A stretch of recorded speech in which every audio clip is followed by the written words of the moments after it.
Episode 2, Season 2, Bowling for All Seasons. I'm Dan. And I'm Ben. We're going to talk about the only thing that I guess you can talk about, which is Afghanistan. Even the interview we planned to talk about FBI surveillance and dissidents became an interview about Afghanistan. Yeah, we have a great interview actually this week. We talked to journalist Chip Gibbons, which we were planning on having it be all about his wonderful work on FBI surveillance, and we do get into that. And please stick around for the interview. But I think about 2/3 of the time we just had to talk about Afghanistan, didn't we?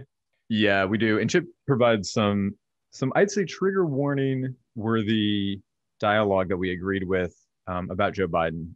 So just letting y'all know, we are going to be praising Joe Biden a little bit in this episode for the first time. Yeah, just hang in there. Yeah, it feels weird to us too, but if in a good way.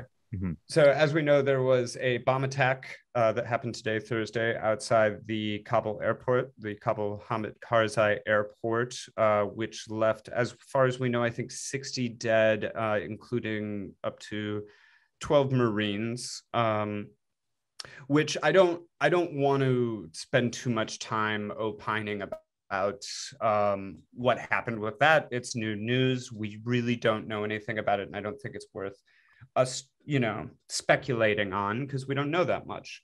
But we did just watch, before we started recording, old Uncle Joe's press conference on it, and that, I think, is worthy of commentary and was very interesting. And I'll say, for me, Dan, a relief, not only for bigger reasons, but it also means that a lot of those trigger warnings of what we talked with Chip about are still very relevant. Yeah, I would say that's true. I know that we were talking in the pre-show, we're both a little bit ambivalent on what it actually means. I think what we were praising, obviously, is that he's going to stick to the mission, or we are going to stick to the mission, I guess, as a nation. Which Standing strong, baby. Yeah. It's not backing down. Yeah. Not backing down. He really did reiterate, to his credit, that we are going to stick with the mission of leaving by August 31st. It was awesome. I mean, it was... He's not a great messenger. He's not a great messenger. But the thing is, he kind of... I mean, some other people were talking about this, that, like, he really is the only president who could pull off this... pulling out of Afghanistan. And I think that's kind of true. And I think that was exemplified by tonight's address. I think he's the only person who could have given that address without getting huge pushback from the media. He'll get it tomorrow. I mean, by the time this episode airs, I think people are going to be shitting all over him. But boy, did he. And here's a trigger warning. I'm going to, sound a little crass here, but this is the first time the bow card I was okay with playing. It came out in the first 35 seconds of the speech. Immediately, I know what it's like to lose a son, went through his illustrious career and how hard it was for him. And it really sucked the air out of the room. And I just don't think anybody had the balls to play hardball with him after that. What would that look like? I don't know. Fuck you and your dead son. What about, I was just like, I was reading Twitter, which is actually how I found out about that the speech is going to happen. So I'm wondering about the viewership for people who don't have cable TV, but a lot of people were placing bets on the minute in which he would mention Bo in the speech. So. I mean, I kind of do that every time he's about to talk. I definitely did it during the debates. Yeah. It was like, how long can he go before bringing up his son? But again, it worked for this particular moment. Like, he didn't really have to deal with much shit. I don't want to dwell on too much. The main thing is, first of all, now we have an ISIS-K, which I think I learned about 35 minutes ago. Which I just want to point this out, and I'm sorry to interrupt, but I was thinking about ISIS-K, Delta variant, and how we start to use these phrases. Coincidence? Yeah, like kind of coincidence, but at the same time, I do feel like there is this that's fucking kind of like stupid. This like philosophy that has been pushed out that talks about how variants of something can be much stronger than the original curse, if you want to be spiritual about it. So well, yeah, I mean, there's always there's always going to be a new ISIS. There's ISIS, and then there was why couldn't they have just said group. ISIS? Why do they have to be specific? They could have just said ISIS. I don't know. It makes it sound stronger. It must be it's a regional dialect. It's the K dialect. I don't know, man. Come on, man. Yeah, the main thing is, again, I don't want to opine on it too much. The timing of it was curious. I knew when I saw about which I'm not going to get into too much, but it was a little curious with the timing that all of a sudden you have a bomb attack so close to this airport that is able to kill more U.S. troops than have been killed in the last year. Obviously, it wasn't the last decade. Yeah. We won't get into that. We'll have a special guest on for that conversation. But obviously, it wasn't the Taliban. It wouldn't be in their interest to carry out such an attack. And I know that Biden is going to be eating a lot more shit tomorrow by people trying to, by the entire mainstream media pushing him back towards war. But I guess my last thought on it is, he said what needed to be said, is that, when he was getting grilled by reporters, he said, this isn't about trust. This is about a mutual self-interest between them, the US and the Taliban, which I think is absolutely true. Reiterated that, Afghanistan has never once been a united country. We need to stop trying, that it's been a failed war. So I think the main point is he's not budging, and I commend him for it. Yeah, again, I agree. I'm happy that he reiterated the cause. One thing that we had talked about, and again, why we're both feeling a little bit ambivalent, there was little ambiguity on when they would actually leave, and that they would certainly hunt them down. He had he put some baritone in his voice when he said, "We'll hunt them down." Do you remember that? When he was but I feel like that's just trying to appease. That's the strongman bullshit that you have to do. That's just going to try to, appease everybody that's been shitting on him over the last 2 weeks. And that shit was going to happen anyway. I mean, there's going to be we're going to be invading other countries with, Navy SEALs and fucking drone strikes anyway. So don't worry, everyone. You'll still get to have your cookies and milk of fighting terrorists. It's just we're not occupying Afghanistan as you knew it before. It's not a big deal. There will be more. Don't worry about it. I think we need to, because this has been going on we've been away for a week or so, and I thought we should just take it back, because a lot has happened, and also at the same time, not a lot has happened. And I feel like the main story of what's been going on, first of all, we've known that this pullout was going to happen for a very long time, but all of a sudden people started losing their fucking minds about it. I do think that this reason that people have lost their minds about it is certainly bringing back to what I was talking about with ISIS-K and the Delta variant. I think this is a media-induced frenzy. People, I mean, it's the only thing, like I said, it's the only thing we can talk about. This whole episode is based off of Afghanistan. Even the interview that we had has been derailed because the only thing that people are talking about in the United States or in the world for that matter, is Afghanistan. Yeah, and I guess the thing is, it's been building to this for a long time, right? Of as soon as Trump started doing the deal, or started making the deal, already you saw the Gold Star families coming out of the woodwork. And that's where the guilting really started. And it's really gotten into full swing the last couple of weeks of are you going to tell me that, my son or daughter died in vain, that I lost this arm for nothing, that all of this was for nothing? And then that really all came to fruition all at once. And the simple answer is, first of all, yes, it was all for nothing. None of this should have happened, and it was always going to be this messy. So there's been a lot of hand wringing, a lot of pearl clutching, a lot of people acting like everybody. I was saying before, everybody seems to be a logistical expert now, and all of it's very, very stupid. So I guess going to our podcast categories, this whole situation is just the largest "you're hurting our feelings" story ever, coming from all sides. You mentioned something earlier about the Taliban and them not committing this recent terror attack because it'd be against their best interest. And I do think that's something I want to touch on.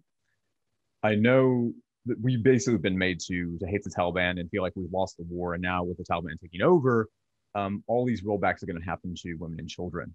And I just, One thing that drives me so mad, and speaking of these like armchair enthusiasts about this issue, is it really does contradict recent changes in the Taliban. Again, don't think they're great people, but Afghanistan is so dependent on foreign aid right now, including U.S. foreign aid, and Biden has held this over them, Trump has held this over them, that it really ignores this new moderate approach that they claim they're going to take. I mean, they're giving interviews to CBS and just mainstream outlets. I don't know. It's different now. Yeah, and I don't know one way or the other. Like, have they? I mean, of course I'm sure we know they've evolved a lot over the last 20 years. What that means? Are they more like? I'm not going to sit here and try and say that. Oh, they're probably this like new progressive, rebranded. It's probably rebranded sort of in a Mohammed bin Salman sort of way. Sure. Yeah. But what you're saying is exactly right. Like, they do need to be part of the world community to survive. And, also, not for nothing, but for anybody who's like really worried about we could talk about the whole, I mean, there's been so much of like, what about the girls? What about the girls? And like, yes, that's a legitimate concern, but it's such I feel like it's very much a crocodile tears sort of argument. But like you make a good point with, if you're really, really worried about the people of Afghanistan, then you should really be fighting to make sure that there is no blockade put up against the Taliban, that we're not withholding any of the country's funds from its people, because we see what that has done to the people of Cuba, to the people of Venezuela, to the people of Iran. And if you really care about the Afghan people, then that's what you should be fighting about. If you're really that sad, it should be about that. And you should be for basically an open border immigration policy between the US and Afghanistan, if you really care. I really do think the media is happy that they will now have a death count that they can start to report, especially with these Marines. They've been leading up to this with, I just want to say this real quick, they've been leading up to this with the Taliban. Again, they really, I think, have like promoted, like there's been a scuffle at the airport. Who you made to think out who started this, right? And this is before the bomb attack, right? They talked about this so-called self-imposed Taliban. Excuse me. They talked about this this Taliban announcement that people cannot leave the country any longer. But if you look at the actual statements, it is, we really need our doctors to stay. We really need our state workers to stay. Again, I think that you were made to think something completely different than what's going on the ground. Yeah, I actually hadn't seen that. And yeah, I mean, everything that's come out has been completely disingenuous. It has been, I don't know. It's been the same bullshit that we've seen for 20 years. Well, not really for 20 years, because how often have we, seen Afghanistan really get any airtime until the last, month? One thing I've been trying to read a little bit more about is the parallels between the Soviet exit from Afghanistan and obviously our exit from Afghanistan. Chip actually talks a lot about that, and he gives a really good analysis. What did you think about it? Yeah, I thought he did a better summation than I could have. One thing too that has really, feels ancient right now, but really had been bothering me is the comparisons with Saigon and the leaving, and I mean, obviously, like they kept talking about it, and then you start to see similar photos. Again, it produces this atmosphere, which I just feel it's different. I feel it's different on the ground, clearly. Yeah, and I don't know, I'm not an expert on the Vietnam War, but and yes, those two pictures of a helicopter looked very similar, but at the end of the day, the government lasted for 2 weeks because it wasn't a real government. And that's the thing that people need to wrap their minds around. It was and people have been tweeting about, or tweeting this and stuff, and Instagramming about it, and it's kind of it could sound reductive, but it's true. It's well, what have we been doing there? It's money laundering. It wasn't a real government. The fucking president literally flew out of the country with $160 million and just like Scrooge McDucked his way fucking out of there with like dollars flying out of the plane. And like why did the country fall so quickly? It's because they didn't fight. Okay. And I think that's an annoying thing too, of, like Biden, was it like a week or so ago, was like, if they don't want to fight their own country, and there's sort of this line being said that it's like, oh, well, the Afghan people are, kind of painting them out to be like cowards or whatever, which any student of history would know that's very much not true. No empire in the history of the world has been able to conquer the Afghan people. We couldn't do it. The British couldn't do it. The Soviets couldn't do it. The fucking Mongols couldn't do it. I don't think their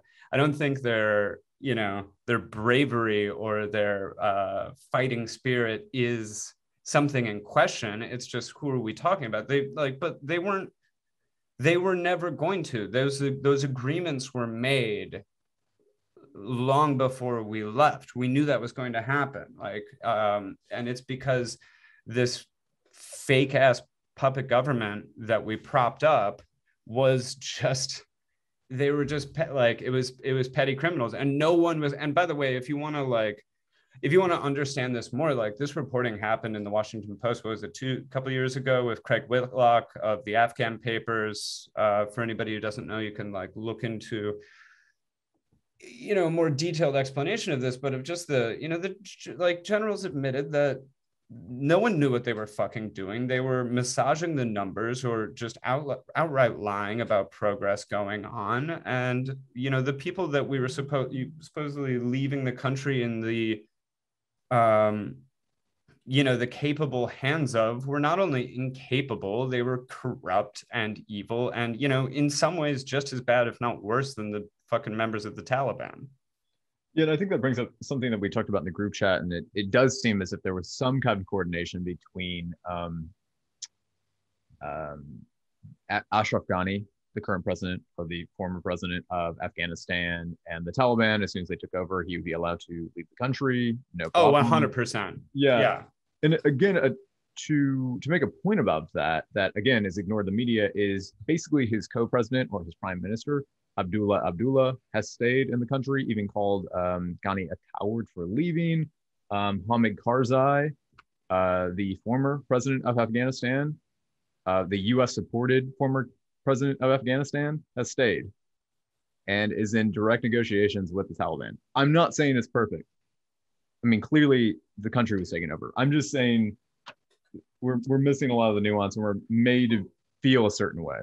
Well, yeah, I mean, it's not perfect, but this is the thing, again, going back to anybody who's upset, like, reporters is one thing. It's like any reporter who's, acting like aghast at this, like, shame on you. You should know better. All of the writing was on the wall for that. For average people, it's, first of all, don't worry, you'll forget about it in 3 weeks. So no, you won't think about it anymore. The news cycle moved on. So save your tears. If you really want to do something, as I said before, fight against sanctions and, fight for open immigration. But fuck you, you'll be fine. You'll be fine. You'll have something else to not care about in a couple weeks from now.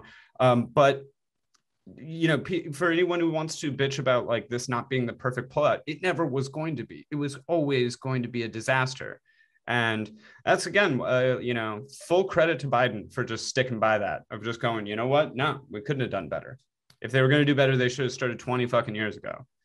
It might feel dated now, but I know you hit me up over the weekend about a UK podcast concerning the pullout that really struck a nerve. Yeah, they're so fucking lazy with their opinions over here, left and right. But yeah, this one podcast is talking about it, and very much under I think the thing is, the people who call themselves like the educated left over here, who kind of think they have like the nuanced views of the news that you don't see from the UK press, really are getting their nuanced views from like mainstream media of the United States. So it's all the tired lines that we've been hearing over the last several months or several years of, oh, the Taliban is this bad for women, and what about the girls, and talking about, a lot of things that just aren't really, first of all, just aren't really backed up by facts anymore, of, like, this has been so good for women's education, which, like, if you look into it, a lot of those numbers have been massaged. that it's been, so much safer for people. And, also just outright ignoring the fact that, like, while some of these, more progressive policies are getting instated, like, these people are also having their weddings fucking drone bombed and having Navy SEALs coming in and chopping off people's noses in the night and wearing their fucking ears as necklaces and stuff. So it's such a lazy, it drives me fucking crazy to just be the girls. It's like, yes, that part's horrible, but it is so goddamn lazy to just leave it at that, right? Mm-hmm. And the other thing that gets my back up about English people, like, kind of like wagging their finger at us for pulling out of Afghanistan, it's like, you aren't paying for this, motherfucker. How dare you? Like, they're talking about, like, the Americans should be ashamed of themselves. It's like, well, what if you 3 trillion of your tax dollars were paying for this and your young men and women were going over there to die? Go fuck yourself. I mean, it's very English. It's very like sitting up on your high throne and judging from afar. They were talking about, like, these things take time. You have to stay. You have to keep doing this. And it was like, okay, 20 years wasn't enough for you. And I was literally saying that out loud. And they actually said, well, they still have a base in South Korea. Fucking what? So you want us to stay for 80 years? Is this your idea? And also, why don't you talk to a South Korean or someone in Okinawa of whether or not they like having a Marine base on their fucking country? It was like, what the fuck are you talking about? It's the most colonial idea I've ever heard in my life. It was like, oh yeah, well, how long were we in India? It was lovely. What the fuck? One thing that I found interesting that is getting some coverage on the left that I actually think is a good point is the refugee situation that has developed from this. Mm-hmm. Like, clearly, we're evacuating people, and these people have to have someplace to go. I have heard that some have been sent to Turkey, and it's not been great. I probably should check my sources before I say that, but I just saw the headline. Wild accusations. Go ahead. Wild, yeah. I did see Airbnb was going to provide temporary housing for, I think, like 2,000. How many people do we have over there? I was trying to find an exact number. And I thought it looks like 1,500 left, but I swear I saw like 100,000 number that had been evacuated, right? Well, I think it's around like 70,000 the last I've checked. So, like, Biden was saying in the speech today, like yesterday, it was like they got 7,000 people. The most competent part of this entire engagement in Afghanistan has been pulling out of it, I will say. Has been actually getting people out of the fucking country. Has been, the most successful thing as far as I can tell. Yeah, I don't know. Attaching a number to it has kind of bothered me because I feel like it's so easy to move the goalpost at that point. One thing that I have found kind of interesting is this the most we have seen Biden since he's entered the White House? Well, we've had to. He's been getting fucking grilled left, right, and center. I mean, does he go back to not appearing all the time after this? I wonder. I mean, he will be tired. He's been great, though. I've loved it. Like, fucking, what was it? Like, Jake Tapper was like, do you trust the Taliban? And he was like, I don't trust you, Jack. Like, he's been awesome. he's been fucking awesome. He's just like giving no fucks. Just like, this is just the right man for this job of this cranky old bastard. You think that is the attitude that he should have, or that, like, that makes this successful, even though it has made out to be a complete tragedy? Well, look at the history of this, right? Or like of the last two presidents. Like, this is why Joe's really the only person who could do it. Is like, Trump started these talks because he knew it would be politically popular to run on, and he knew he wanted to get it done probably before 2020 election. But he got it started. But what happened? All of the great handsome generals came and said, this is going to be a disaster. And most importantly for Trump, you're going to look like a loser. And since Trump is a pussy and a just abject coward, he backed out, right? Same thing with Obama, but for, similar but different reasons. Obama like had looked into it, but like also worried about his image. Like, these two people who worry, like Obama, obviously from like, you know, our last conversation or whatever, talking about his stupid ass 60th birthday party and hanging out with Richard Branson, only cares about his image now. And Trump is the definition of that. Trump doesn't care about anything other than looking strong and cool and powerful. So they both backed out because they didn't have any political courage. Joe Biden's got nothing to lose. He's going to be dead in like 6 months. And everything bad that could happen has already happened to him. He doesn't care. He doesn't care. It's great. It's great watch. Again, I love watching Joe Biden like this. There was one more thing that I forgot to bring up about this podcast. So they were talking about, you know, they're doing their like British hand wringing of like, what could we have done better? And, oh, you know, what did we miss along the way and all of this?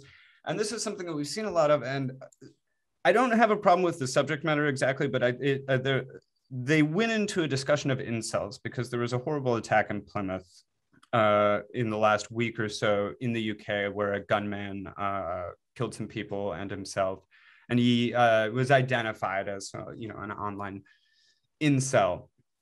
And this conversation goes straight from the failures of the war in Afghanistan into quick switch. Are incels should incels be the next, or like, are incels the new terrorist, basically? Mm-hmm. And there's been so much of this also, you know, on the other side of the pond in the United States, of talking about MAGA people, the American Taliban, all of that shit. Maybe these people are dangerous. Maybe they are something that needs to be classified as something, you know, whatever. I don't like the term terrorist, but it's just like to have these subjects be having these conversations at the same time. It's like, does it not give these people a moment's pause?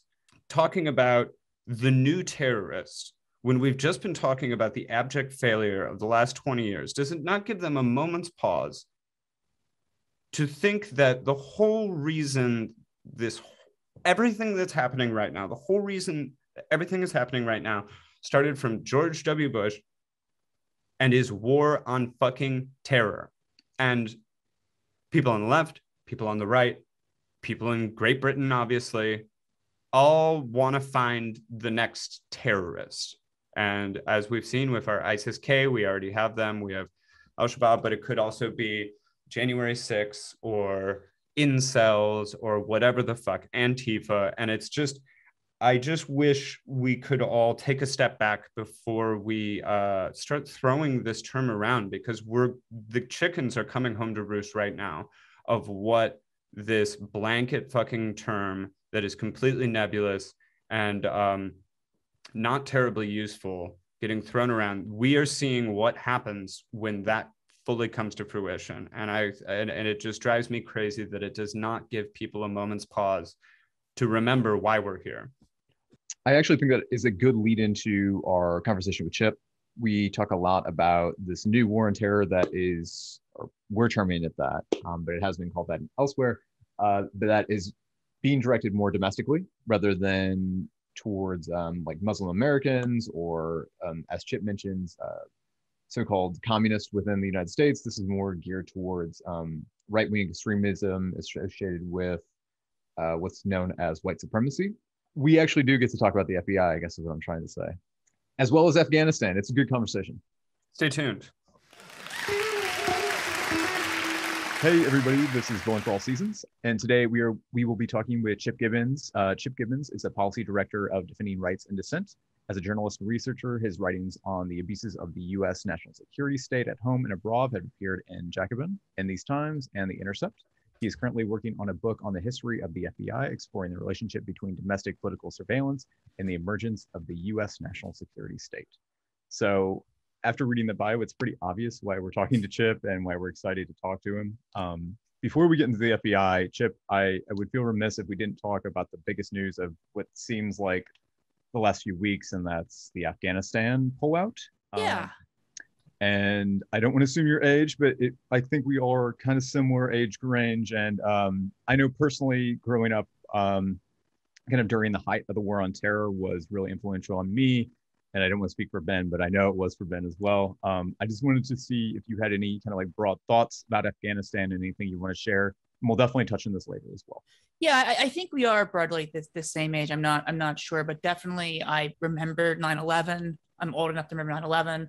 I remember the invasion of Afghanistan. Didn't have terribly great politics at 11, but I remember the invasion of Afghanistan. And then a few years later, when the US invaded Iraq, I wasn't that much older, but I really strongly reacted to that. And I went to my first anti-war protest at like 14 or 15 in 2005. So it was the Bush years and the Bush war on terror that I didn't want to say what radicalized me, definitely is what politicized me and allowed me to be sort of radicalized later. And part of the reason why so much of my work does focus on the national security state, such as the FBI, overthrowing other governments, the persecution of Julian Assange, really, I do think is that sort of coming of age politically during the Bush years, during the war on terror. Like those were the big scary things. I participated in Occupy Wall Street. I was at Occupy on day one, but I had a fully formed worldview. Perhaps if that had been my politicizing point, I might, not be writing with the FBI right now. So yeah, the pullout in Afghanistan, I mean, after 2 decades of sort of endless war and occupation, I mean, the Afghan government just collapses, which just sort of highlights what a waste of human life. Afghan life, of course. I think our primary solidarity should be with the people who are the victims of our foreign policy, but also, young working class kids who don't have many other options, or people who actually do believe, the US is engaged in some sort of patriotic endeavor, and we send them to sort of die and fight in these sorts of pointless sort of neo-colonial occupations as well. And it's just, I have the utmost sympathy for the people of Afghanistan who now have to live under the Taliban again. But there's not a US military solution. And as someone who's been critical of Joseph Biden's foreign policy for 15 years, no exaggeration, I find myself odd saying this, but he's done the right thing in pulling out. And I'm very glad he's sort of resisted the pressure of sort of the bipartisan foreign policy hacks and in doing so. And it's worth pointing out that when the Soviets withdrew in 1988, the government they were supporting, which we were told was a puppet government, right? It held on for 3 years because it had a base of support in Kabul and in the cities. It didn't have a base of support in the countryside, but it held on for 3 years. Our government, we were propping up, collapses in weeks. The president goes to their country taking carloads of money quite literally. And, while 9/11 accelerated a lot of the worst tendencies of the US empire, it's worth pointing out that US intervention in Afghanistan begins in 1979, before the Soviet intervention. We have the CIA starting to fund the Mujahideen.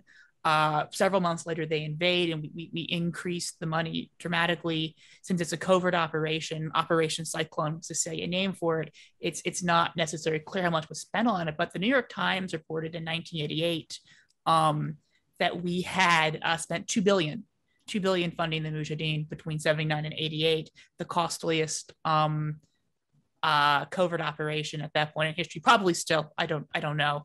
And then in 97, you have the future Bush envoy to Afghanistan writing in the Washington Post that we should engage the Taliban because they're just like Saudi Arabia and they can help us build a pipeline, and then that doesn't work out. And it's worth pointing out how we had been engaged in several decades of military intervention, covert intervention in Afghanistan before 9/11 happened, and it seemed clear that the US was discussing some sort of retaliatory action potentially against the Taliban in relationship to the embassy bombing, the US Cole bombing by June of 2001. What that would look like and how serious they were is debated, and people sometimes over extrapolate from that and go into sort of conspiratorial tendencies. I don't think it's helpful. But the other major post 9/11 war, Iraq, which had nothing to do with 9/11, at least bin Laden was at one point in Afghanistan and then fled from Tora Bora into Pakistan, where we shot him, and stayed for another decade. But by the end of the Clinton administration, we were bombing Iraq once every 3 days. So, these are both countries we already have before the war begins. A military engagement. And it's really interesting to read contemporary coverage of Clinton's bombing of Iraq every 3 days in mainstream media. It's described as the longest air war since Vietnam, frequently in press coverage. And that, if you ask someone when did the war in Iraq start, March 2003. But Clinton was carrying on the largest longest air war since Vietnam. It's worth thinking about.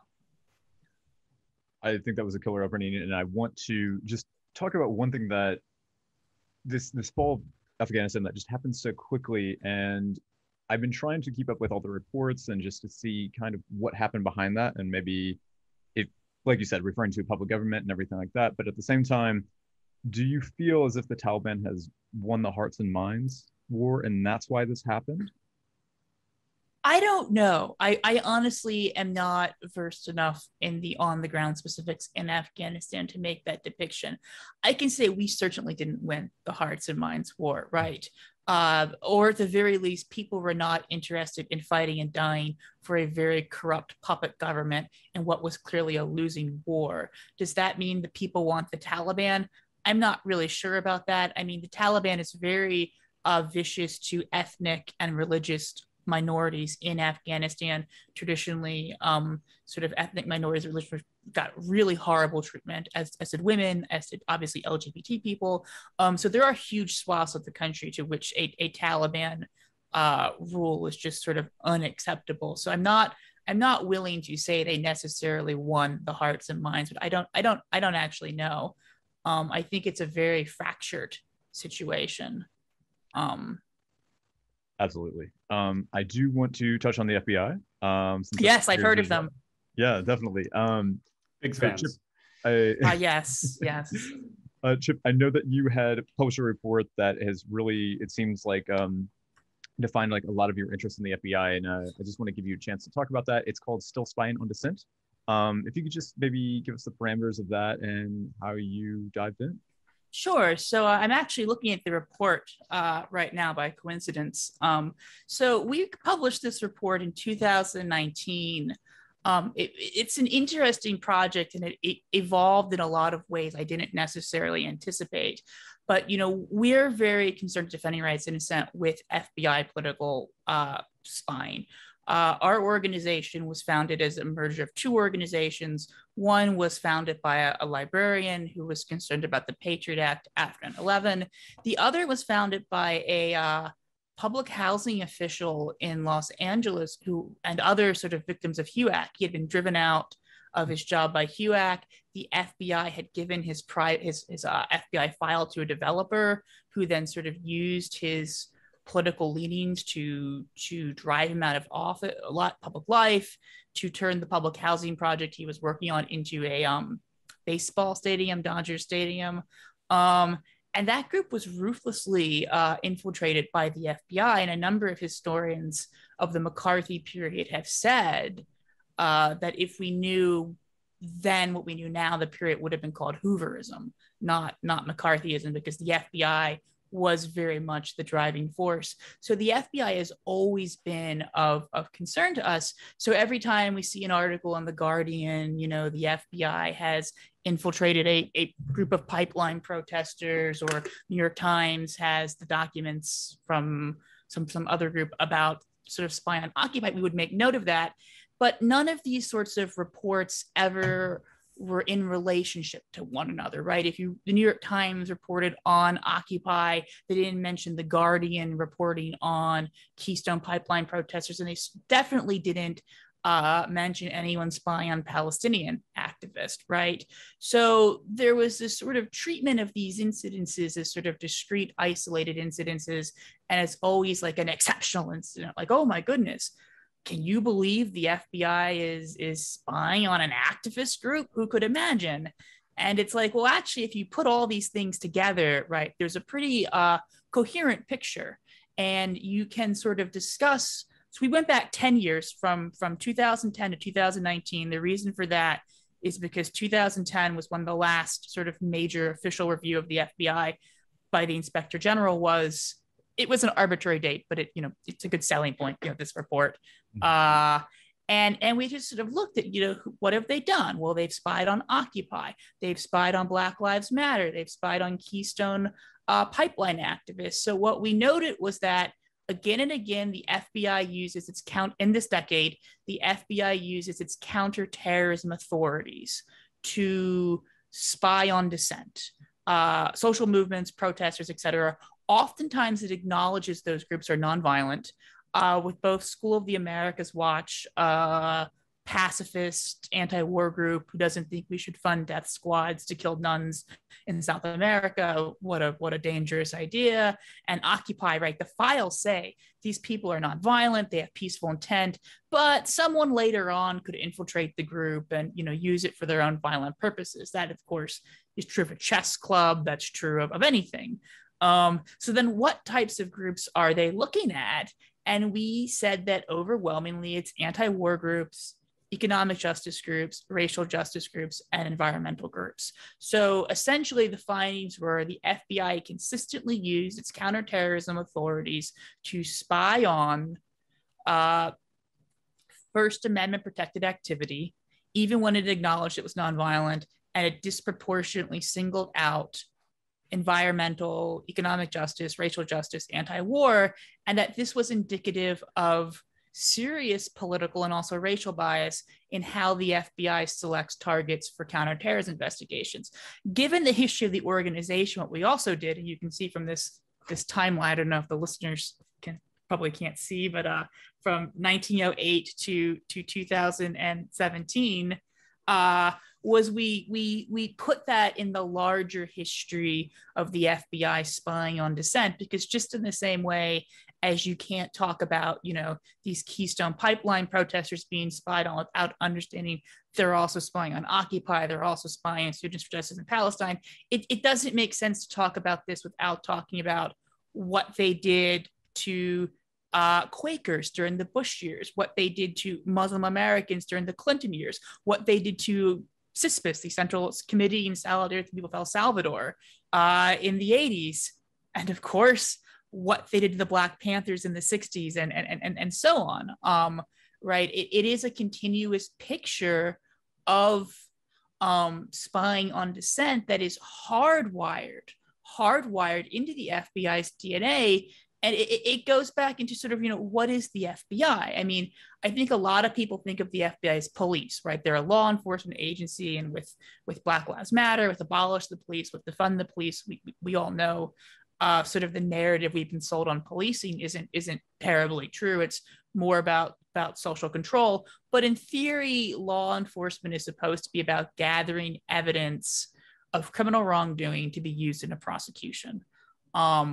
The FBI describes itself on its website as an intelligence-driven national security agency with both law enforcement and intelligence components. The FBI is both a law enforcement agency and an intelligence agency, and it prioritizes its national security mission first. And in intelligence, you're not gathering evidence to be used in a court of law. There used to be sort of post-Hoover, pre-9/11, or post-Watergate, pre-9/11, really strict rules about using evidence gathered in intelligence for a criminal prosecution that are all gone now. But you go back to the FBI's founding, right? It's founded in 1908 over Congress's objection. In 1919, it creates its first intelligence division, initially called the Radical Division, which tells you what they're doing, and then later renamed the General Intelligence Division. And guess who heads this division? J. Edgar Hoover. This is both J. Edgar Hoover's beginning in the FBI. He had been doing other bad things before then, as well as the FBI's first intelligence unit. And if you look at what police departments around the country are doing at this time, they're all developing red squads, right? These sorts of intelligence units to go after communist and labor organizers. So this sort of FBI intelligence project from its very inception was about monitoring of political speech. And early on, there's an attempt to sort of stop this. The Attorney General in 1924, as a condition for Hoover sort of rising to the ranks of director, tells him he has to basically stop political spying and has to instead focus only on activity where there's a violation of the criminal code. In the 30s, they get broad national security powers again. And, throughout the 30s, 40s, 50s, 60s, up into the 70s, the FBI is investigating people who they don't suspect of crimes per se, but who are guilty of either subversive or extremist views, depending on the decade and the party. So the FBI is both an intelligence and a law enforcement agency, and the intelligence unit of the FBI was born in domestic political surveillance. We oftentimes sort of hear this narrative that we have all these tools to go after foreign spies and international terrorists, and those people exist, right? The Soviet Union had spies, Al-Qaeda on 9/11, right? These are not made up problems. And then just sort of then from this, the FBI gets a little out of control and starts spying on domestic speech. But the truth is that it's actually the opposite, that the domestic political surveillance component predates the external one, and the external one is built out of the domestic one. Chip, I want to let Ben get in here in a minute, but I did have one question about something you mentioned earlier, and that's this kind of siloing off of media reports of infiltration by the FBI. Do you see this as willful ignorance? Do you see this as media organizations being complicit in FBI's working with the FBI? How do you view this? I don't think it's always that. If you're a well-meaning journalist, and I know some of the people who have written some of these articles, and they are well-meaning. Other publications are less so. Right? You get like 700 words to write about something that's newsworthy. I mean, I've tried to have stories with the FBI placed in publications. You need like a news hook. Like the news media is not interested in like a 10,000 word historical retrospective of the FBI from Hoover to Trump, because it recently turned out the FBI in Houston, Texas, spied on some pipeline protesters, right? That's just the reality of media is such that that's not an article you're going to most likely get to write. So I do think there's a lot of instances in which the media is complicit, but I don't necessarily think because somebody writes an article for The Guardian about Houston pipeline protesters and focuses on that they're necessarily complicit. I think it's sort of the need for sort of us to sometimes step back and take this broader look, which is what we did in the report, which I should mention then became a podcast because we were supposed to do public speaking events. I did one in New York, I did one in DC. This is January of 2020. And then I got a terrible respiratory illness during which I lost my sense of taste for the month of February. Wonder what that could be. And then I came out of this. Ready to return to normal life, and everything shut down. So the public speaking events were scuttled, and we had to sort of reorient. And we did this limited series podcast called Still Spying that sort of builds off of the historical part of the report and sort of does it's a limited series and explores the FBI in a number of different angles. So we have Ellen Schrecker, the preeminent historian of McCarthyism, come on and talk about the role of the FBI in McCarthyism, in the Red Scare. We have Abdeen Jabara, who when he sued the FBI in the 70s, he's an Arab American civil rights activist. When he sued the FBI in the 70s, they had to disclose the NSA had spied on him, the first U.S. citizen identified by name to have been spied on by the NSA. This was not the Snowden era. This was not the Bush era. This was the 70s. And he comes on and talks about the history of surveillance of Arab Americans. So we did a 3-part series on the war on Black dissent, starting with McCarthyism, going to the Black Panthers and COINTELPRO, and going to the present. So I do think that sort of deep dive is necessary, and the book I'm working on for Verso, that's obviously what I'm doing. Oh, and I was actually just listening to Still Spying today, and I would highly recommend it to any of our listeners who want to get into like a really deep dive into all of this subject matter. I was really enjoying it. And you touched on this for a moment, and I wanted to see if you could expand on it. But in regards to the the Panthers, Martin Luther King, obviously, who was getting death threats and maybe some other things, and then also obviously the Ku Klux Klan was under surveillance, but not getting nearly the amount of scrutiny that a group like the Panthers was. And I was wondering if, a lot of times when we talk about the military industrial complex or anything, we can kind of chalk it up to bad actors. It's like Hoover was this crazy person or McCarthy was this crazy person.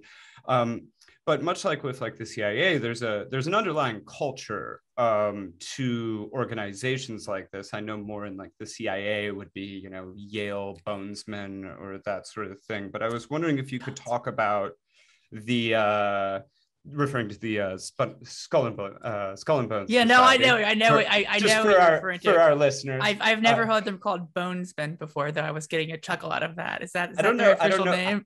I don't know if that's actually official. I just call them that. I saw John Kerry on the street and yelled, "Hey, bonesman!" Would he Hello, fellow bonesman. I'm not a fellow bones. I didn't go to Yale, so I couldn't get in. They won't return my calls. But yeah, I was wondering if you could illuminate, is there a sort of culture throughout the decades that has existed within the FBI that could be similar or different to the CIA or other recognizable organizations that kind of points to why they do what they do? I think that's an excellent question. And I'm really appreciative that you asked it, because one of the things I try to do in my work is get away from this like sort of bad actors theory, right? A lot of sort of focus on the FBI sort of is into psychoanalyzing J. Edgar Hoover. He obviously has a very particular personality. He's an interesting case study. If I was a psychoanalyst, I think I could have a lot of fun with Hoover on my couch, lying down to be psychoanalyzed. Not that sound. That was a poorly phrased turn of phrase. But no. But as I mentioned before, when Hoover sort of gets this job of the radical division, police departments around the country are setting up red squads, right? And what is the radical division if not a red squad on a federal level? So Hoover really sort of embodies this sort of fanatical anti-communist worldview. One of the things that the Church Committee says in its summation of the counterintelligence program COINTELPRO, which is oftentimes treated as synonymous with all FBI surveillance during the Hoover era, but it's actually a small slice of it, and it's not even surveillance; it's covert action. It's beyond surveillance.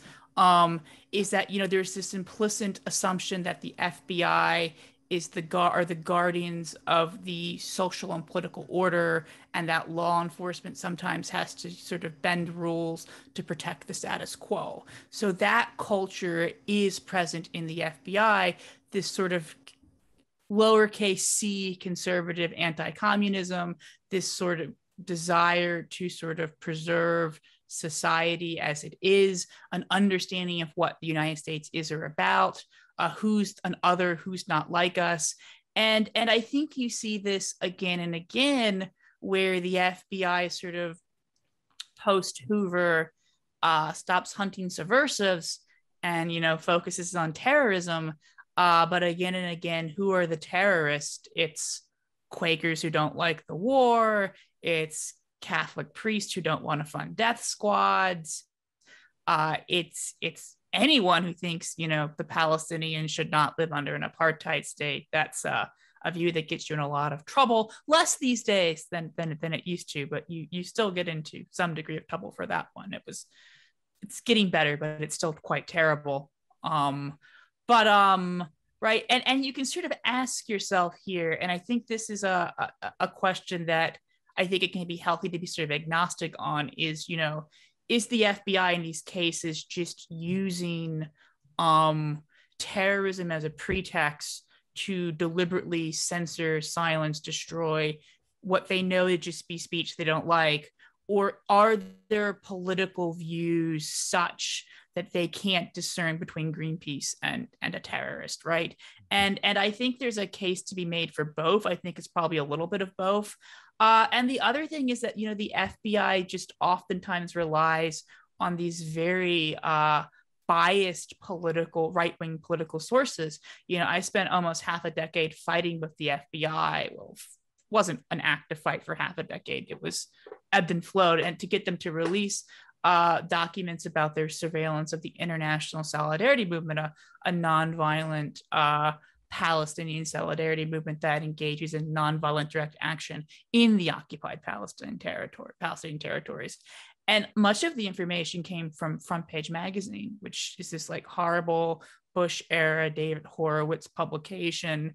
Everyone is just 6 degrees separated from Castro, who's just 6 degrees, separated from Al Qaeda. So there's this big conspiracy with Fidel Castro, Bin Laden, Hillary Clinton, George Soros, that type of thing. And some of the information they published was actually about human rights abuses committed by the Israelis, contradicted what the State Department was saying. I mean, there was an instance where an ISM person was murdered by the IDF, and Front Page on their website's like, what if he was carrying a gun? And BBC is covering this up. And it's like, I mean, it's a thought experiment. I mean, what if he was riding on a nuclear bomb, right? What if something, and if you look at how the State Department described this, and it's totally different. So it just goes to show how bonkers this is. But the FBI was citing that multiple times in its predication for opening a terrorist investigation to the ISM. And I believe with the investigation during the 80s into Central American Solidarity activists, like the John Birch Society was providing some of the information for them. And there was definitely a huge lobbying effort by the Heritage Foundation to sort of paint Central American Solidarity activists as terrorists. And the Heritage Foundation actually jumps on the terrorism bandwagon quite early. In the late 70s, in response to the reforms that are put into place with the Church Committee, with the Pike Committee, to all these awful FBI things, they published this white paper on the threat of terrorism. And they mentioned other nations that are besieged by terrorism. One of their examples is Rhodesia. We don't want to end up like Rhodesia, an apartheid state that was about to fall, to the joy of everyone, except for, I guess, the Heritage Foundation. And they're just going on and on and on about how, because of these new reforms, we can't go after terrorists. Their big recommendation is this bill that would bring back the House Internal Security Committee, which is what they renamed HUAC in the late 60s, because their brand was, so literally bring back HUAC as a means to fight terrorism. And they cite the legislation, and I went and looked at the legislation, no mention of terrorism, right? Just subversion. And they're talking about all of these. They're really upset the FBI was forced to discontinue its 37-year investigation of the Socialist Workers' Party. What that has to do with terrorism, I don't know, but they're very quickly reacting to the Church Committee reforms and sort of rolling back of this policing of subversives and recasting everything in this sort of framework of anti-terrorism, which of course is a bit ahead of its time. But Reagan does it a little bit, Clinton does it a little bit, and with 9/11, this is just sort of the new normal. Chip, one thing that I want to bring up in regards to that is, it seems like this rebranding project has been going on for a long time. And can you talk about what really drives that? I mean, I know that obviously it's the anti-terrorism march, but even going back to like the Palmer raids and things like that. And on that note, what do you currently see happening? Yeah, that's a really interesting question. I think anti-communism, there was a ruling class consensus around anti-communism. I think it takes different forms, or anti-radicalism. We can call it anti-radicalism broadly, because like early on, it's, foreign-born anarchists are doing all these bad things. After the Bolshevik Revolution, it's very fixated on, communists. And then with the Cold War, you can link all these people to an official sort of U.S. enemy. And it makes sense why anti-communism is such an animating ideology for the right, for the ruling class, for the FBI.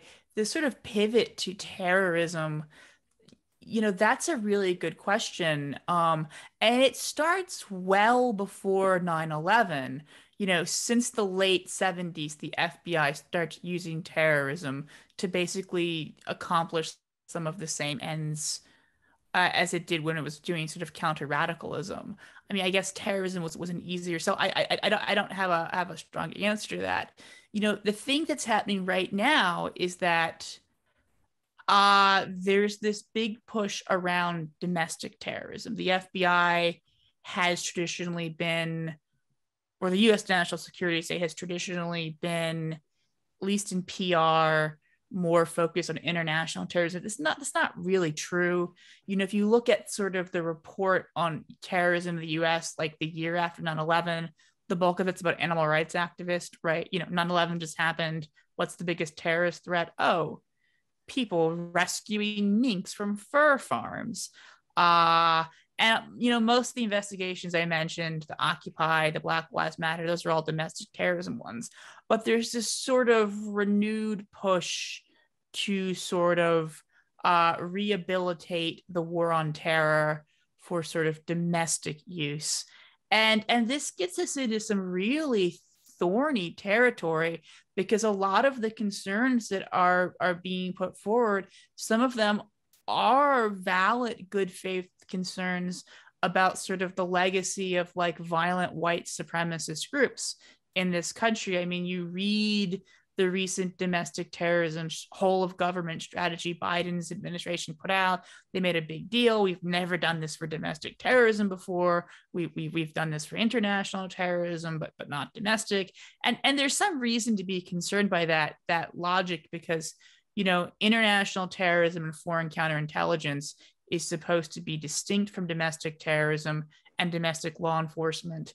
This is one of sort of the post-Church Committee reforms, because they involve less constitutional rights, less protections, less focus on criminal prosecution. So this structure that's designed for foreign counterintelligence or designed for international terrorism, of course, was always used domestically, but now being sort of more obvious about it. I mean, I think someone should say, wait a moment, what are you doing here? But that's a different question. And you read through this report, and a lot of what it's advocating is sort of the failed strategies that they use to sort of target and delegitimize the Muslim American community. But the narrative you're hearing, there's no mention of the people freeing mink. It's the Klan was formed during Reconstruction, the Tulsa race massacre, the Oklahoma City bombing, January 6th. Like, that's the sort of narrative of domestic, which is, much more accurate than the narrative about, nonviolent people who destroy the property of multi-billion-dollar animal testing industries. And I agree with that narrative. I'm very sympathetic to it. I Tulsa race Tulsa massacre, was a terrible act, and I'm glad we're finally acknowledging it in our history. And yeah, there is a line between that and what happened during Reconstruction with the Klan. And yeah, there is a line between that and some of these sort of more contemporary violent white supremacist movements. But the solution isn't to legitimize the national security state. And some of these hardliners, right, like people who have been hardline proponents of the war on terror, maybe if they're older than that, they were hardline Cold Warriors, are like reinventing themselves as being like really concerned about racism. And, the solution is, all the bad things we were doing before. And it's a really difficult moment and a really difficult position to be in, because white supremacy is a huge issue in this country and has been the cause of much of our violence historically. And we should do something to counter it, and we should deal with that history. But like, renaming this program that was based off of junk science that targeted Muslim Americans is not the solution. So it's tough situation, because you don't want to sound dismissive of people who are threatened by these groups. But also, I mean, like, these are bad strategies you're rolling out. And they're going to be used against the left. They're going to be used against Black Lives Matter. I'm very impressed with the way that a lot of groups like that have responded with, no, we don't want these types of laws. We know how they're going to be used. And the Muslim American community has been, civil rights community at least, has been outspoken for a long time. We don't want equal opportunity surveillance. We don't want you to expand the programs targeting us to white supremacists, because for some time they've seen where this was going. And it's an interesting political moment. I want to talk about the Whitmer case, but I do have one question about that. And you do see pushback from the activism community, but you've started to see, in my opinion, a switching of allegiance to the FBI from the right, which is, as mentioned, traditionally associated with the FBI, to the left. And I want to talk about why do you think that has happened? And do you see any change from the so-called left and their support for the FBI? It's important to clarify about what we mean by left. Like, I don't think Black Lives Matter has become allied with the FBI. I don't think like DSA types have become allied with the FBI, but MSNBC watching liberals who might have 5 years ago brought up the Patriot Act or the King Spine in relationship to their sort of, Freudian free association with the FBI, going back to my non-career as a psychoanalyst. If I had the MSNBC liberals on the couch and I did like FBI free association, they might say, King, or, George W. Bush's Patriot Act, something like that. And we do see polling now shows the FBI is more popular with Democrats than Republicans, which is just mind-boggling.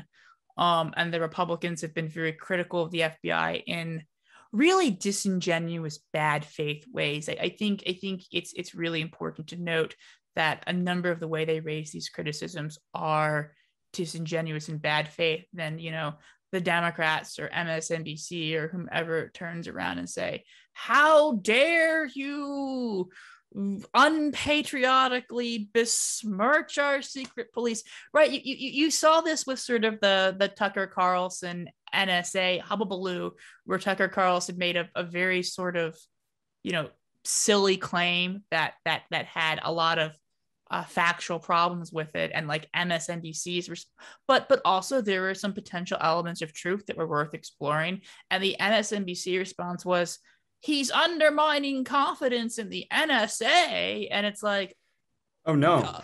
I mean, like, this is your problem with Tucker Carlson. He's undermining confidence in the NSA. It's like you really missed the point.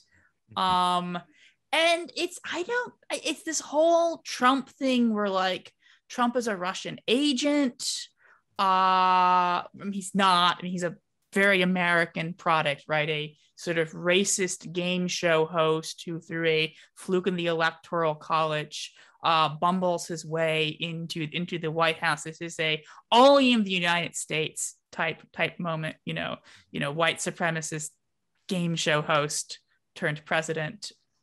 Not a foreign import. But you do see this convergence of sort of anti-Trump sentiment, which, good, Trump was doing terrible things. This weird neo-Cold War fixation on Russia, which is bizarre. I mean, I'm not a fan of the Russian government. There plenty to criticize there, but this sort of drive for a new Cold War with them and blaming all the evil in the world on them is a little bit weird. And then this sort of fixation on, sort of domestic terrorism from the right, which has valid elements to it. And then you'll see some of these weird accounts that are like weird, like Russiagate resistance type accounts will be like, all of the Proud Boys are funded by Russia, or the governor of Texas is a Russian-funded Texas secessionist who is deliberately spreading COVID in order to advance Putin's agenda. And like these are accounts that were promoted by the Washington Post, right? Early in the Trump administration. They're, the reason why there's no mask mandate in Texas is Putin, apparently. News to nothing to do with like sort of the insanity that is the US right? No, it's Putin. And then they oftentimes very quickly go into, oh yeah, and people who hate fracking and Black Lives Matter is causing division and Antifa is causing division and Bernie Sanders and Tulsi Gabbard, well, they're Russians too.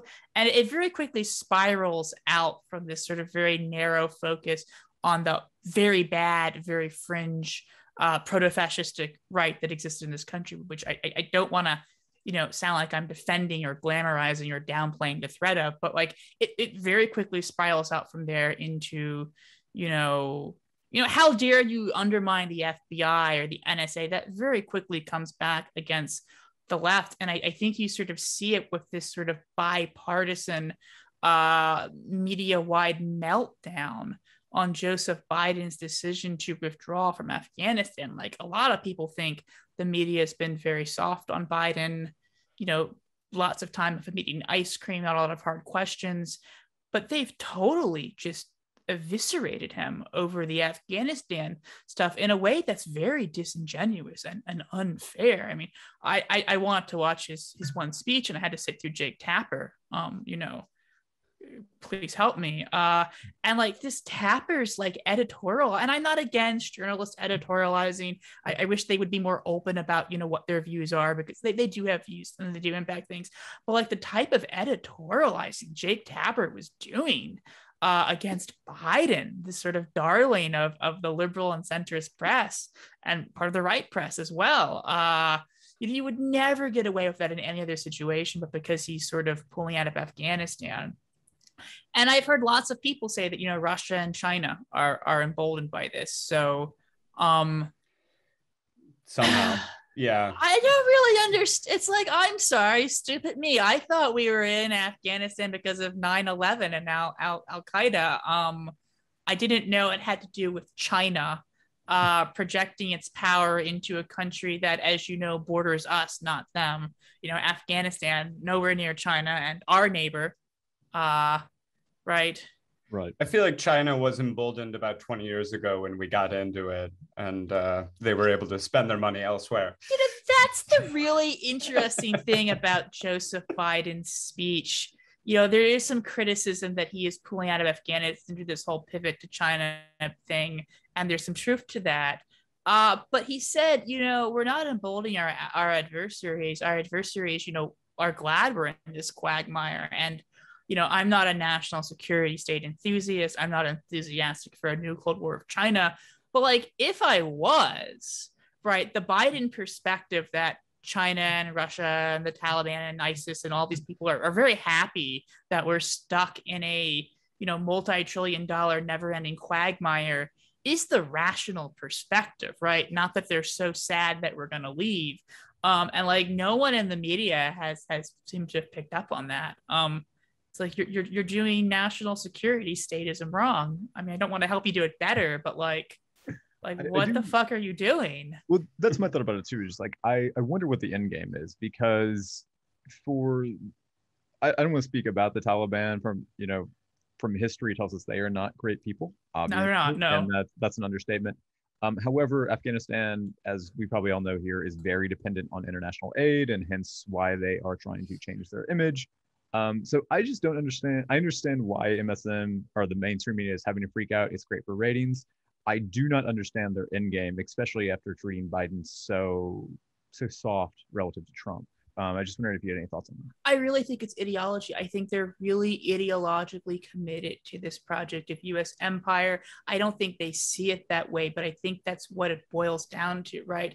I mean, Trump did some really bellicose militaristic things. He ramped up regime change efforts in Venezuela and Iran, really tightening the sanctions, really killing civilians. He sort of escalated drone strikes. I mean, how many people know Trump escalated drone strikes?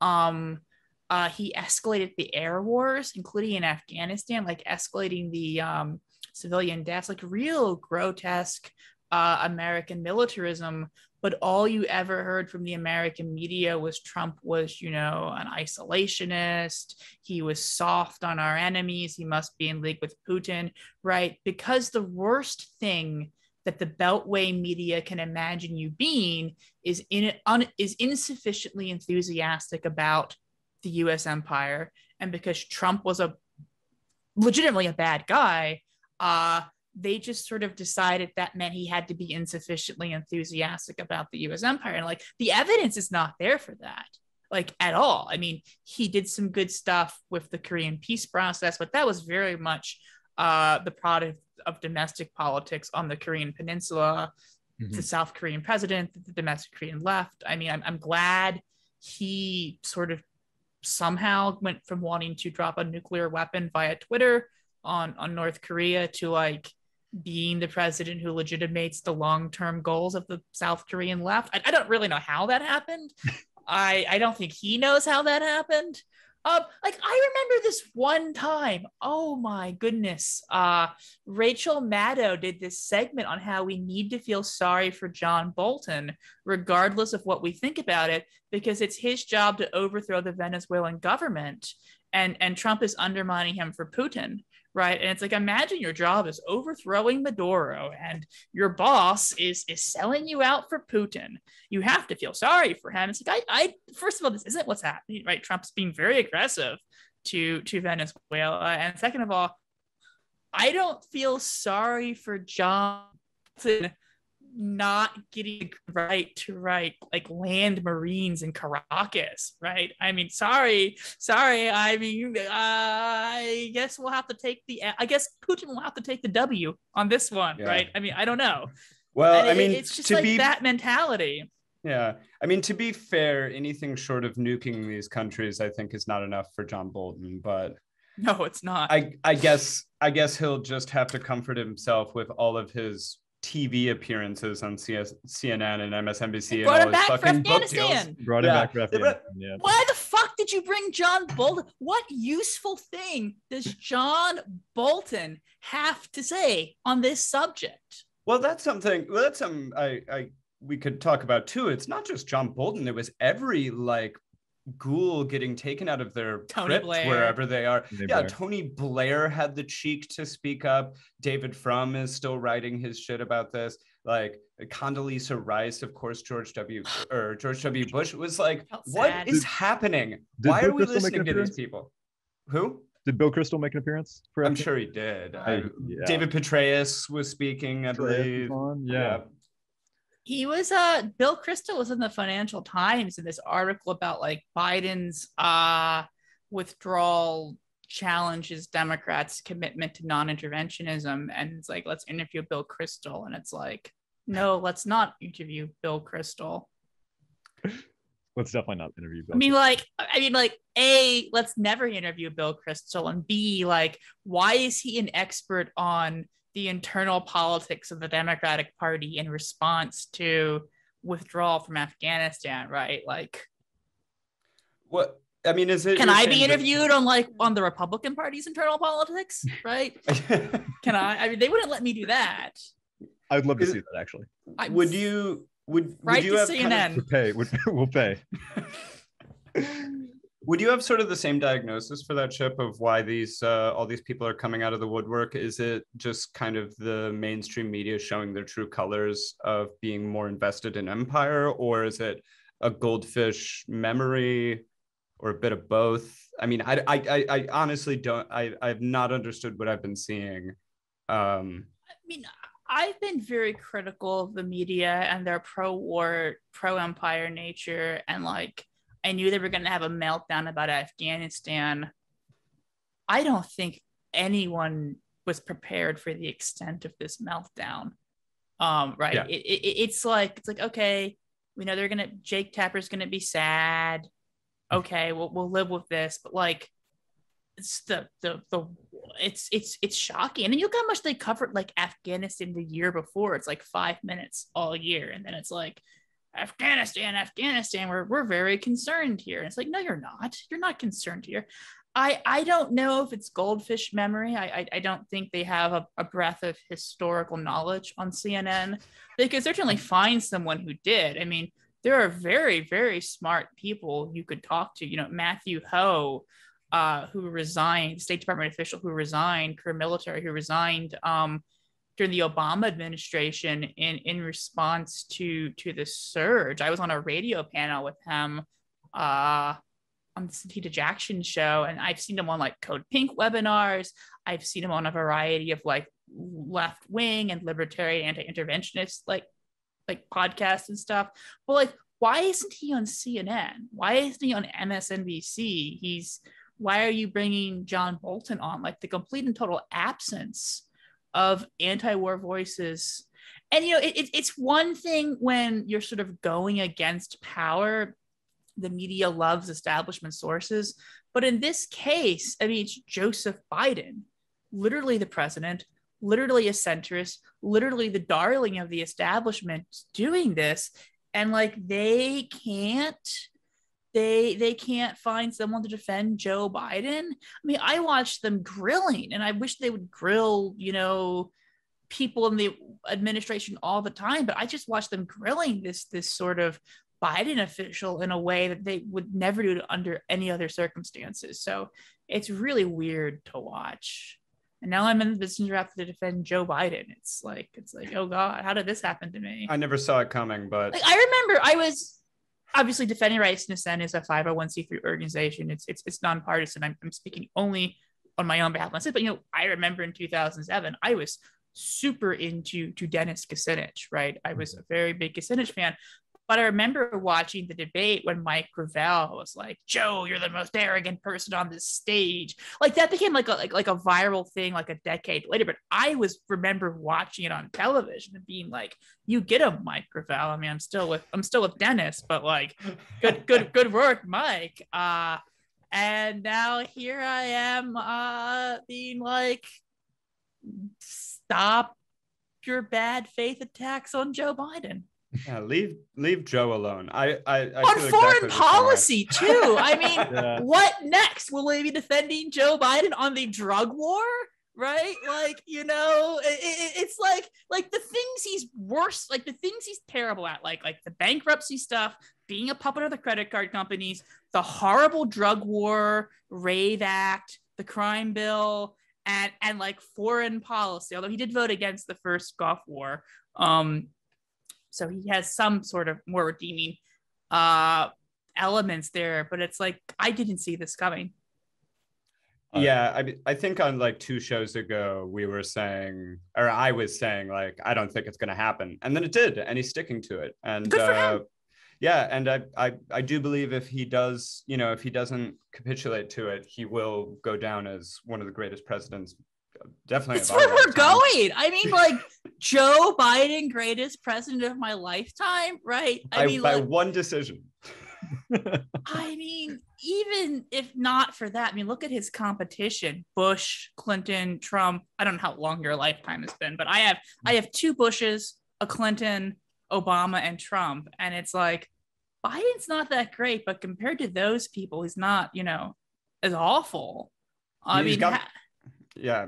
And I would have definitely have taken Obama over Biden in 2007. You asked me who was more likely to be a better president. I was with Kucinich, but I would have said Obama by a long shot.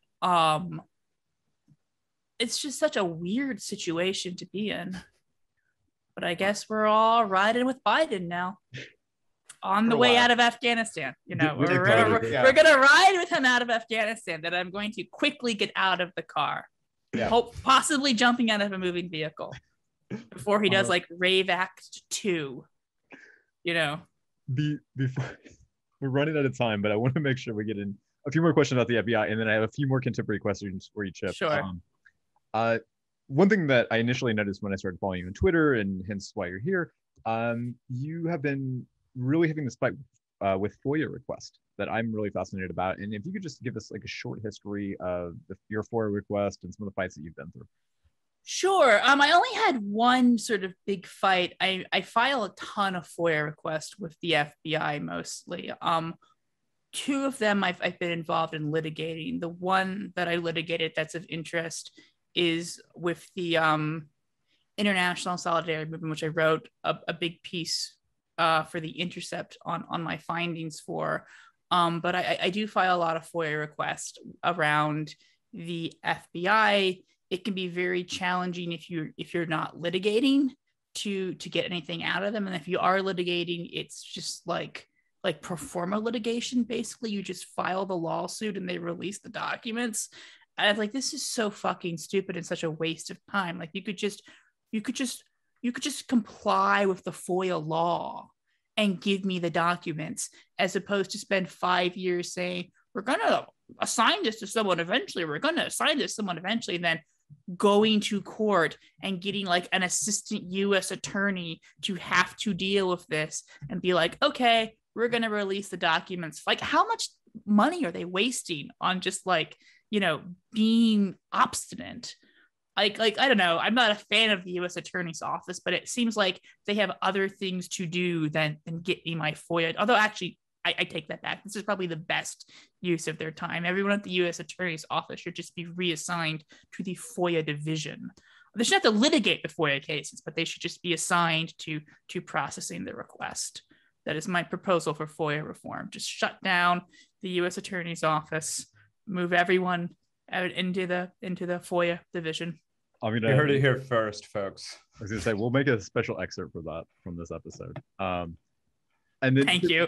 Chip, could you talk about the Whitmer case? And so I haven't terribly followed that. I have to confess, I've been really focused on I've been pretty heavily focused contemporarily on the Julian Assange and Daniel Hale cases. So I haven't given that enough attention. But my understanding is that it's looking more and more like one of these plots with the FBI using agent provocateurs, which is, of course, an extremely common tactic. The FBI is very bad at stopping actual terror attacks, but very good at sending in agent provocateurs to get people to agree to participate in attacks that are never going to happen, and then arresting them and then saying, oh my gosh, there's so much terrorism and we're stopping it. Give us more money. And an interesting thing is that with Trump's Muslim ban, the courts kept being like, could you give us a reason for this? Like, just any reason. It reminded me a bit of the Saturday Night Live sketch where the fictional Katie Couric was like, Sarah Palin, can you name one newspaper, right? The courts aren't giving me that adverse notice. You have to give us a reason. The law has to be rationally related to a reason, to something like that, right? And this wouldn't do it. And then finally they came out with, like, I think it was Executive Order 2 or 3 that had a reason, and it cited 2 terror plots involving refugees. Both of them were cases of FBI agent provocateurs, one of which a judge ruled was an example of imperfect entrapment. So the FBI manufactures these terrorism cases, and then they're used to support more repression. And it's very, very disturbing that you can just sort of make up problems and then convince people there's all this terrorism and then get more resources to make up more problems. I mean, if you look at the security state, right, their job is supposedly to keep us safe. They clearly didn't do that on 9/11, and maybe it's easy to do counterfactuals. Maybe there's nothing they could have done otherwise. I think there was a lot of mistakes in the intelligence made in the run to that. They get new powers, new money. January 6th, people plotting in plain sight. They didn't stop it. More money, more powers. I mean, imagine if you have like one job, supposedly one job. I mean, obviously I just explained what the FBI's real job was, but imagine you have like one job and you never do it. And every time you fuck up majorly, you get more money and more powers to do this thing, right? Like 9/11, you didn't stop the terror attacks. You were too incompetent, or you failed. Patriot Act, big budget. January 6th, oops, we missed these people plotting in plain sight. I guess we need new surveillance power so we can cast our net even wider, even though we're not finding the people right in front of us with an already very wide net. I don't know. Must be great to be in intelligence and just fail upwards all the time. Yeah, I wish I could fail upwards. Or laterally, really. Laterally, failing laterally. Heading over down, though. I'd accept that. I'd like to fail laterally, yeah. Just everything stays the same. Chip, I have 3 last kind of rapid fire questions for you to wrap up, but I want to make sure, Ben, did you get everything that you wanted to ask him? No, I'm good. You're good? Okay. Yeah. Right. So obviously you mentioned them earlier, but I just want to talk about Julian Assange. Yeah. Just if you have any broad thoughts about the recent case. We recently did have on Kevin Gotstola, I think who you know. I do know Kevin, and he is the best journalist covering the Assange case. So I would refer you to his work. Obviously, Assange case is big for press freedom.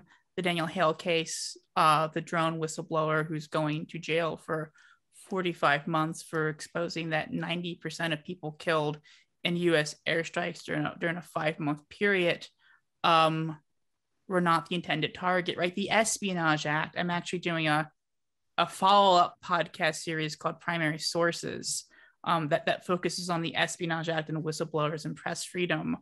And that's sort of my other issue besides the FBI in terms of like political issues, not like personal neuroses. I have a lot of those.